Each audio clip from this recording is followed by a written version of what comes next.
Tatanong kayo guys, bakit ba kami naglalakad? Gaganda ng quality. Sarap niya ito ha. Nag-umpisa na ang legit na pagsha-shopping. Ano lang natira guys, sa susunod namin na 6 na araw. Handa kasi kami no, para sa maraming kainan din mamaya.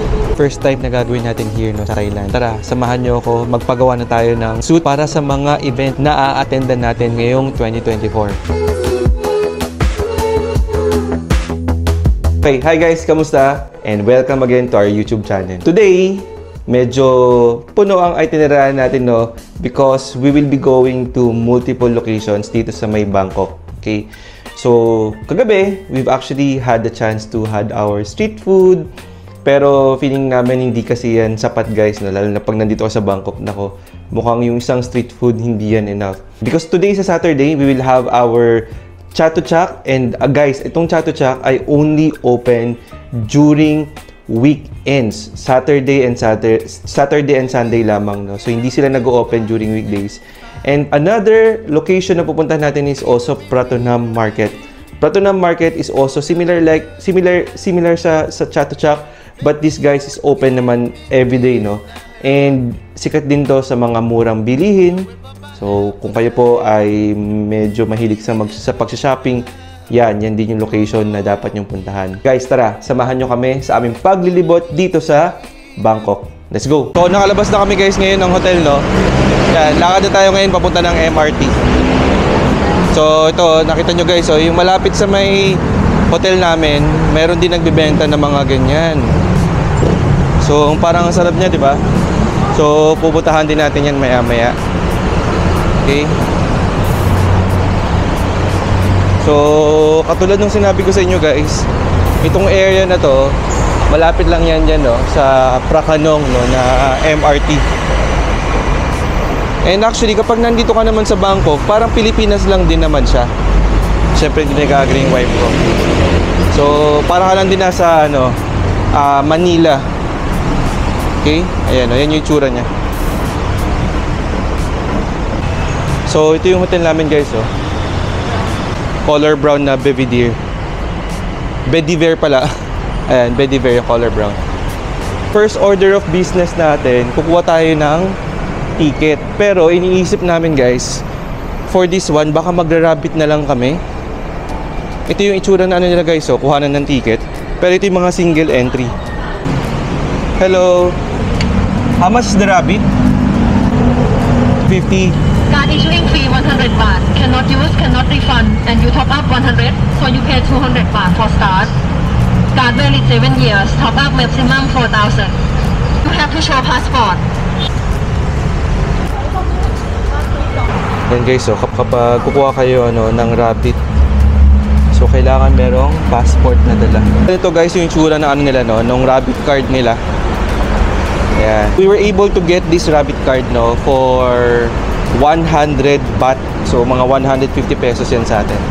So, meron silang initial na deposit na 100 baht, non-refundable. And nagpadagdag kami ng additional 200 baht. So, magdadagdag na lang tayo kasi madali lang naman magdagdag guys, diba? And hindi naman tayo dito magtatagal. Okay? So, all in all, ang ginastos namin for our rabbit card is 300 baht each. So, one for me and one for my wife. Okay? And also, as a requirement, kailangan mo maglagay din, ng passport. Ganito yung itsura guys, ng BTS nila.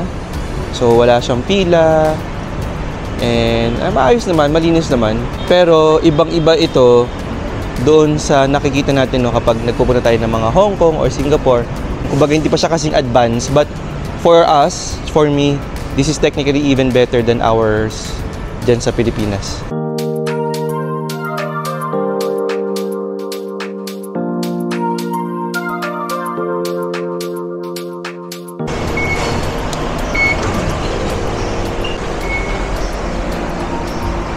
Look guys, sobrang sarap, tinapay. Meron kami nakita dito guys, sa may tabi lang ng MRT. Yamazaki yung pangalan. So, check namin kumuha ng tinapay, kahit dalawa or isang piraso lang.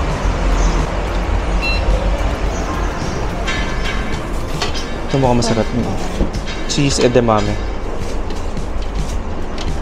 44 baht.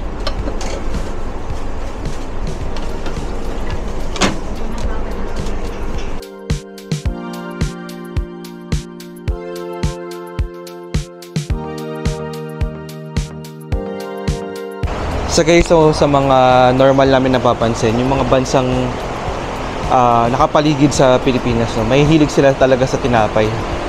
So in this case, yun nga, bumili din si wifey ng tinapay for us, no, to try itong Yamazaki. Okay? Actually, kahit mapunta ka ng Malaysia or Singapore, sobrang dami ng options na ng mga tinapay. So ihandaan nyo lang guys yung ano nyo, tiyan nyo. Kung gusto niyo mag-try no, ng mga ganyang klaseng pagkain. Okay, so yan muna yung quick breakfast natin, no, dito sa Bangkok. So meron tayong tinapay na binili. Itong nakuha natin guys is yung edamame cheese. Edamame cheese bread. Try natin siya. So okay lang sa inyo guys, kumakain tayo na naglalakad. Kasi wala tayong choice, no.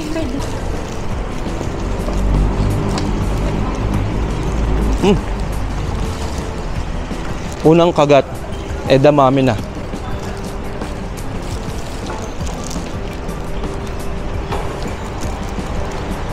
Itong second is, ano nga to? Cheesy almond daw.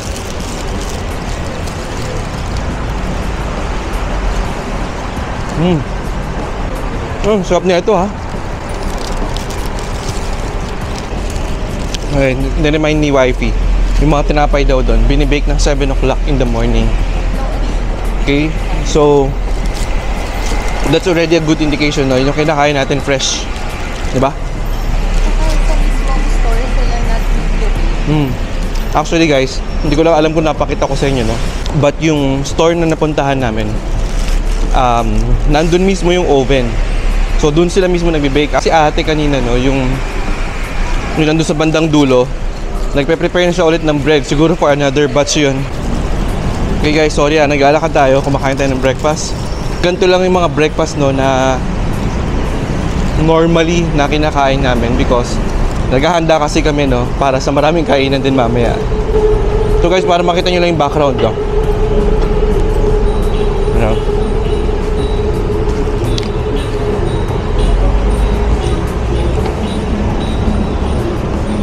Naglalakad kami guys sa may parang to skywalk or bridge kadikit ng MRT or BTS nila. And we're heading now sa Central World. Yan yung Central World. Kapag mga ganito guys, no, na konti lang yung oras mo sa bansang pupuntahan mo, you have to make sure, no, na yung buong itinerary mo hindi naman jam pack. I don't want to say jam pack, no, but siguro kumbaga ng thoughtfully done and napag-isipan kasi since sayang nga yung oras, no, pakaliwat kanan ka, so dapat sunod-sunod. So dyan naman magaling mag-plan yung wife ko, no.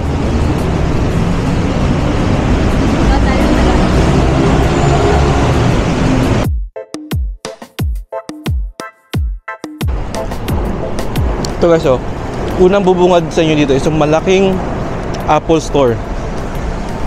Ayan. One of the places where you can buy the cheapest iPhone is actually in Bangkok. So parang number 1 yata Japan and then Bangkok. So hindi ko lang alam kung totoo yun. Pero somehow for me, that greatly depends sa ano, no, sa Forex. So ngayon maganda kasi yung Forex, 1.5. Parang last year nasa 1.7. So as it goes down, mas magandang bumili, no, ng mga gadgets dito sa Bangkok. So ito guys, pupuntahan natin is accessible siya here, no, sa Central World. Itong Pratunam Market. Meron silang mga LED panels and kapag gabi siya, labas na labas yung ilaw niya. Itong Big C guys sa may Central World this is also one of the biggest, no, na pinupuntahan and binibilhan, no, ng mga cheap food or mga cheap pasalubong pag nasa Bangkok ka. cheap in a sense kasi talagang sobrang mura niya. And yes, ang pinaka-importante guys, isa sa may mga pinaka-magandang offers yung merong VAT refund. Akit tayo sa bridge. Lalaki ng mga panel nila dito.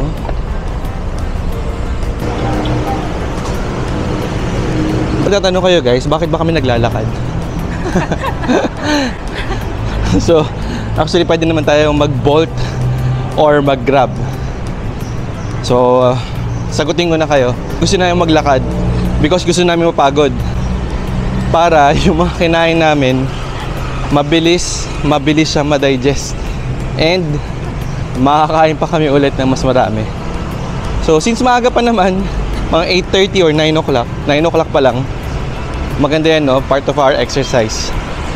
Okay? Pero next time, mag-grab na kami. Okay? Ayun nyo, tinan nyo, layo pa, oh. Diba? Kakasabi ko lang sa inyo, magaling magplano yung wife ko. And kasama yun sa plano actually, yung paglalakad na mahaba. Okay, so ano lang to, realization lang to, no? So actually, pwede ka naman maglakad talaga sa baba. So, kumbaga no one stopping you, no, to walk sa baba o sa may tabi ng side street. Pero, as you know guys, medyo delikado yung mga ganyan, lalong-lalo na kapag meron kayong mga bata, no? Ganda din itong ginawa nila dito sa Bangkok, no? Na para siyang sky bridge. So, lalakad na lang kayo sa taas, maliwalas, malinis, walang mga nakakalat, and dire-diretso na siya kung saan mo man gustong pumunta. So, in this case, papunta na siya sa Platinum Mall. Okay? So, again, as a reminder guys, itong Platinum Mall ay accessible via MRT. Yun nga lang, may konting lakad. But, if you wanted to go straight to the Platinum Mall, you can always do that via booking Grab or Bolt. So this is how it looks like guys, no? Pag naglakad kayo ng via MRT. Okay?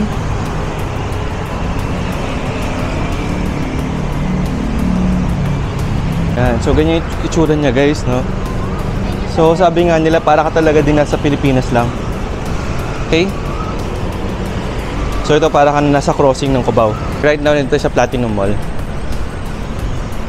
Zone 3, Beauty and Souvenir. Para medyo malamig-lamig.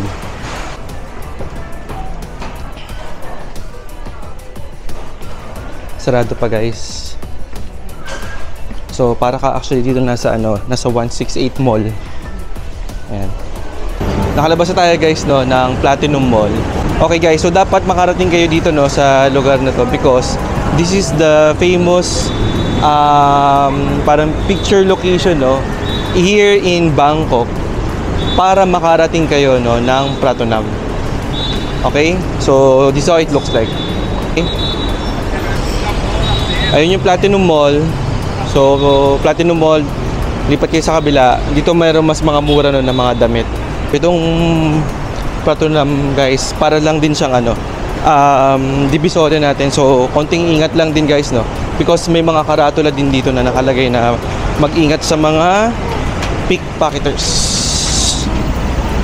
Nandito na tayo guys sa Pratunam Market. Ayan, no. So yung mga may hilig dyan na mag-shopping. Ayan guys, so 20 baht lang yung mga drinks nila. So siya, fresh fruit. 20 baht is mga 30 pesos sa atin.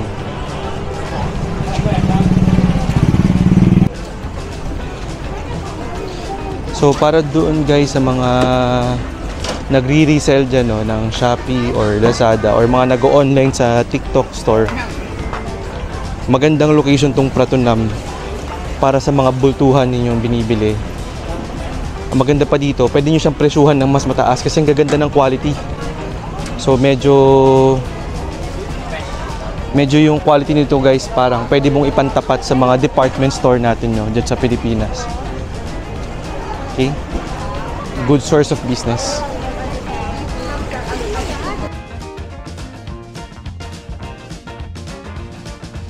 Guys, kung alam nyo naman, diba, ang gentlewoman is galing here sa Thailand. Pero kung medyo tipid mode kayo, ayan, meron sila dito mga naka-bargain din, no, na gentlewoman. Although, as you know, hindi naman nga sila original. Nakikipag-haggle kami actually, no. So, yung price ng bag nila is 130 baht. Nakikipag-haggle kami kung pwede mas mura.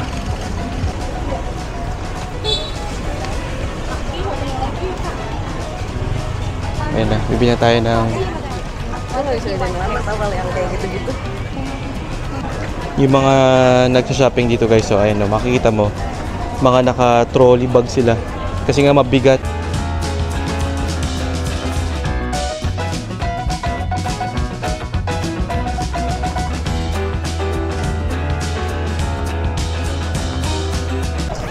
Mga contact lenses, oh. Ito yung mga pagkain nila guys, oh. Yung mangga nila 20 baht, 50 baht, 20 baht, yeah. So mango. So try natin guys to, no. You want this one or this one? Yeah, this one. So this is 20 baht. Yeah.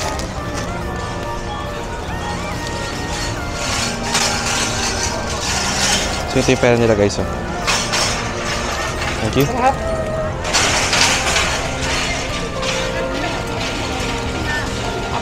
Yeah, thank you. Ayun guys, ang dami, oh. Okay, only for 20 baht. So ayan, oh, habang nagsha-shopping si wifey, kain tayo ng famous ito, Thailand mango. No, ayun, oh, yung maanghang na matamis, na maalat na sausawan diyan. Tara. Look, oh, sinasabi ni wifey 130 lang, oh, pero sobrang ganda daw. 130 in peso is around magkano nga yun? So mga nasa 200, sabihin mo na, para safe 200 pesos guys, oh. So kung kayo ay mahilig sa mga different OOTD sa office, di ba? Okay. So nag-umpisa na guys ang nag-umpisa na ang legit na pag-shopping. And so si wifey is actually trying to haggle. Pero kapag bibili ka actually guys, no, ng isang piraso, it's about 200 baht. So 300 pesos. Pero kapag binili mo lang siya, no, ng minimum of 3 pieces, it becomes 390 baht. So 'di ba? Sobrang laki ng discount. And quality pa siya. So yan na. Yan yung mga gusto niya.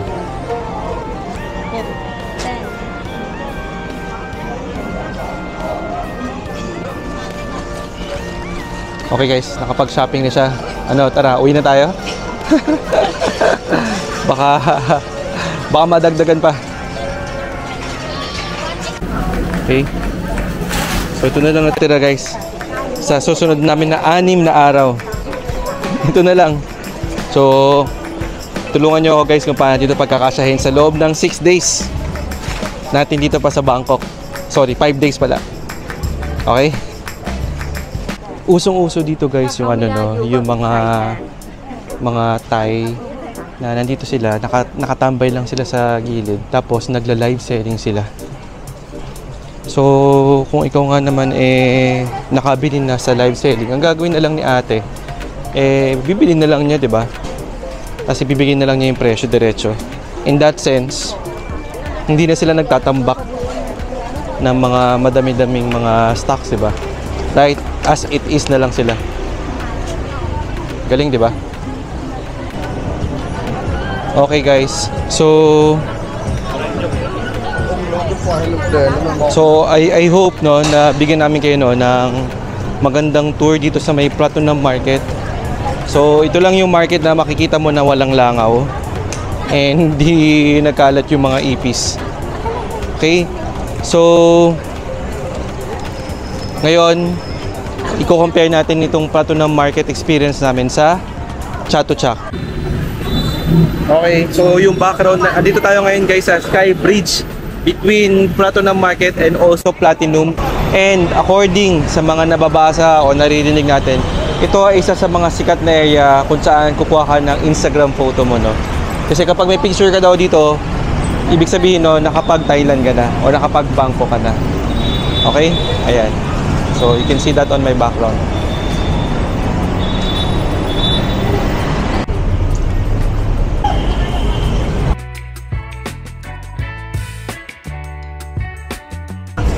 mini melts.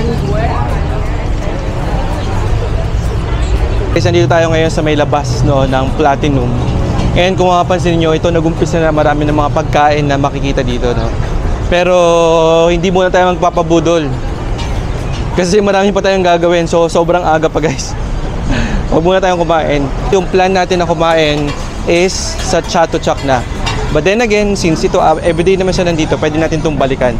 Eh yung Chatuchak, guys, kasi ano lang yun, weekend market lang yun, no. So yun muna yung unahin natin.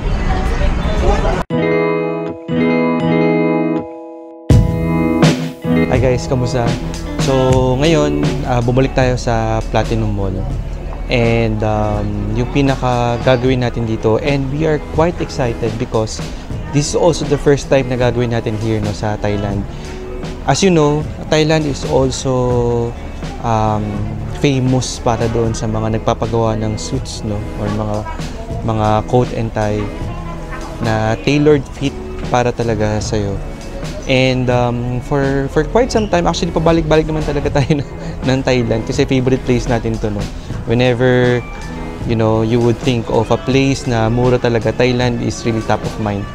So ngayon, ang gagawin natin is naghanap tayo, no, ng magandang mga reviews doon sa pwede mong pagtahian ng mga suits or mga coat and tie nga, no, na isang set. And we were able to see yung review ni Tito Mikey and also nila David Gison dito mismo sa loob ng Platinum Mall. So hinanap natin siya, guys, and actually nakita na natin yung ano na yun, no? But since medyo napaaga-aga tayo ng konti and sarado pa kanina yung boutique niya, no, yung mismong shop, ang gagawin na lang natin is babalikan natin yung shop na yon and magpapatahi tayo mismo, no, ng isang set, or kung kakayanin ng budget, mga siguro dalawa, kung kakayanin ng budget natin, no. So ang target natin na price around 3,000 to 4,000 baht per set.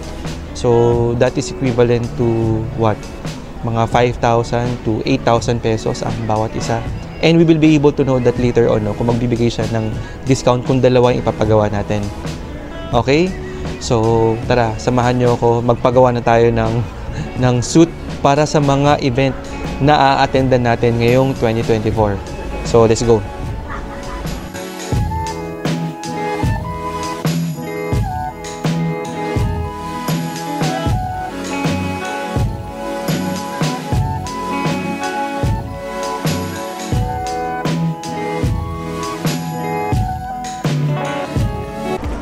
Okay guys, so nanggaling na kami dun, no, sa sinabi ko sa inyo na pagpapatahian natin, no, ng suit. Unfortunately, because of timing constraint, hindi na natin itinuloy because nung tinanong namin si Kuya, kailangan yata niya, no, ng ample time para mag-crossfit. Feeling ko okay lang naman din yon because sinisure nila, guys, yung quality of yung produkto nila, no, dapat maayos, 'di ba? And dapat happy ka. And at the end of the day, syempre ayaw natin naman ng mga complaints or anything, no, na kasi ang layo-layo naman, nasa Manila tayo, 'di ba? Tapos we will have it done, tapos ipapa-refit din natin sa Pilipinas. So parang ganoon din, parang wala ding tayong savings na nakuha, no.